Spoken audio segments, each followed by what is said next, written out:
There are a lot of ways your personality is showcased to the world. The food you eat, the shows you watch, the places you go. But did you ever think of how you wear your personality on your sleeve? Or rather, in the case of this episode, your torso? In fact, 95% of Americans own this piece of clothing that can act as a walking billboard for whatever message they support.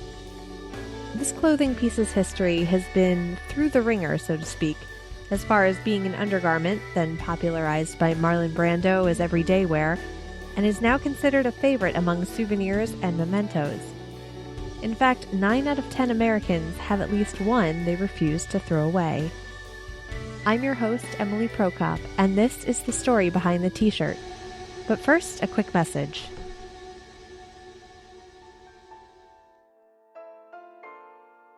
You've heard me talk about hashtag Podern Family before, the hashtag used on Twitter to help promote indie podcasts.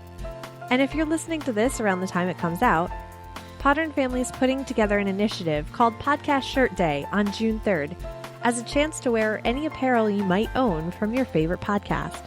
This is a great way to spread the word about podcasts and support the shows you love. So if you have a shirt from your favorite podcast, be sure to wear it Saturday, June 3rd. And if you post to media, use the hashtag Podcast Shirt Day.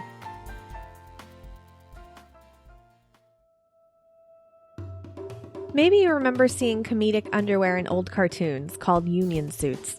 These were usually a red flannel one-piece with legs and arms, and probably what it's most known for, a butt flap. Basically the winterized bro romper of yesteryear.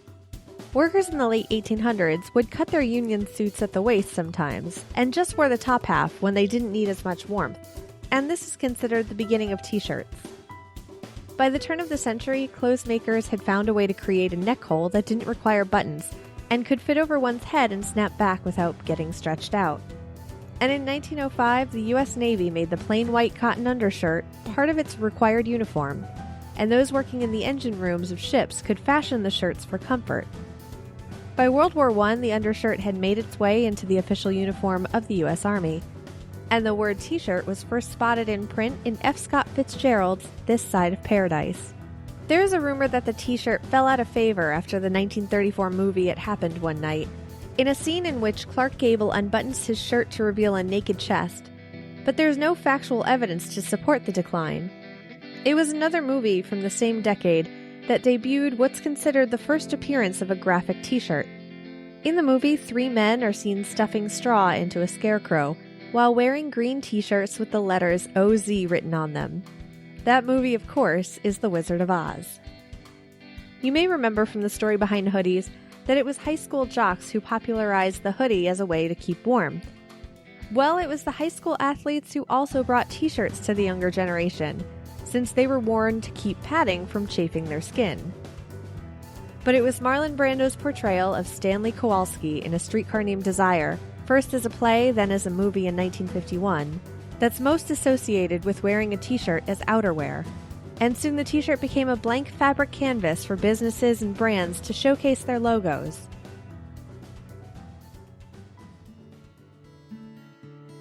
It's not just businesses that like to emblazon their logos on t-shirts. There are plenty of t-shirt trends throughout the years.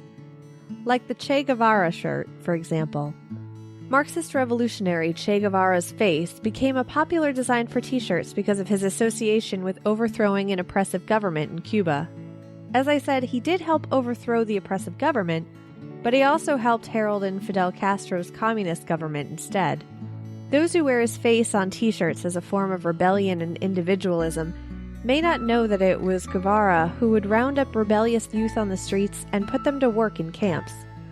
Like many trends that find their way into the zeitgeist, wearing a Che Guevara shirt became passé, especially when Urban Outfitters pulled merchandise with his face in 2012, after an open letter condemning them for heralding a figure who represented anti-democratic views and the repression of millions under the communist regime in Cuba and around the world.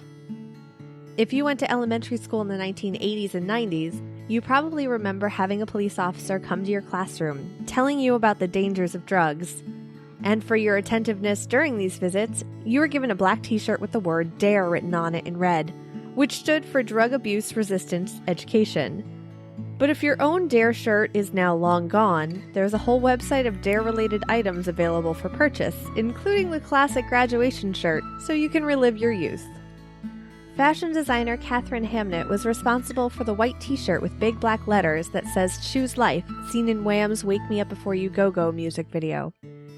And it wasn't just a message combating the rise in suicides around that time. Hamnett has said she wanted her design to be copied, and similar large fonted slogans on shirts continued to be popular, including as part of a fast-lived trend in 2011 with an episode of Glee called Born This Way, where characters used the shirts to highlight their unique attributes. Back in middle school, I remember begging my parents for a $40 t-shirt from Calvin Klein with a little C and big K, and it seemed everybody had it. So when I saved up enough birthday money, I went out and bought it, only to have the cool kids tell me I was a poser for wearing it since I didn't own any Calvin Klein jeans. Middle school kids are mean. But if $40 sounds like a lot for a t-shirt, which it is, don't get me wrong, that's probably the reason I didn't have any Calvin Klein jeans, was I spent all the money on the t-shirt. That's nothing compared to the public mockery made when Kanye West teamed up with French fashion brand APC for a clothing line featuring a plain white t-shirt called the Hip Hop t-shirt, which was priced at $120. And if that's too steep for you, the following year he debuted a plain t-shirt, which again was a white t-shirt retailing for only $90.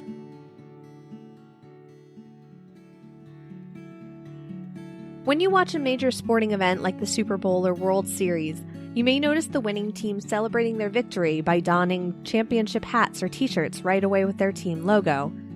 And the next day, victory garments would be available by retailers for fans to purchase. But what happens to the merchandise made for the losing team's non-existence victory that was also on hand? It used to be burned and destroyed, since no one would want to buy an inaccurate shirt that said Atlanta Falcons 2017 Super Bowl champions. That is, unless you stopped watching after the first half of the game. But somewhere in the world, people are wearing hats and shirts proclaiming the Falcons the winner because of a group called World Vision, which collects unwanted sports attire and distributes it to people in disaster areas and impoverished nations. When the Colts lost the Super Bowl in 2010, the team's championship merchandise was sent to Haiti, which had just been hit by an earthquake. But more often than not, only 10% of clothing donated in America get put back on American shelves at secondhand retailers like Goodwill or the Salvation Army. A huge chunk of it is compressed into bales and shipped to developing countries, to be bought at a low price, then put out for sale in street markets. And while this is seen as good for those street sellers, the low price of American secondhand clothing has put factories and handmade retailers in those countries out of business. And if you're a husky-sized American donating your clothes, they don't do a lot of good in those countries where national obesity isn't as big of a problem. Those clothes are either not accepted, or they're sold to those with the means and skills to modify the garments to be put up for sale. Wearing an ironic t-shirt has become associated with hipsters, especially featuring bands you've probably never heard of or kitschy slogans and graphics. But Haiti-based photographer Paolo Woods shot a series of photographs showing out-of-place t-shirts being worn by Haitians, many of which made a full revolution of being made in Haitian sweatshops, sent to America to be purchased, then donated, and finally returned to Haiti to be sold on the streets. These photographs, which I'll link to in the show notes, show shirts with slogans such as a young boy wearing a shirt that says, "This is my lucky shirt," which is stained and full of holes, and a young girl with dark hair in a shirt that says, "Kiss me, I'm blonde."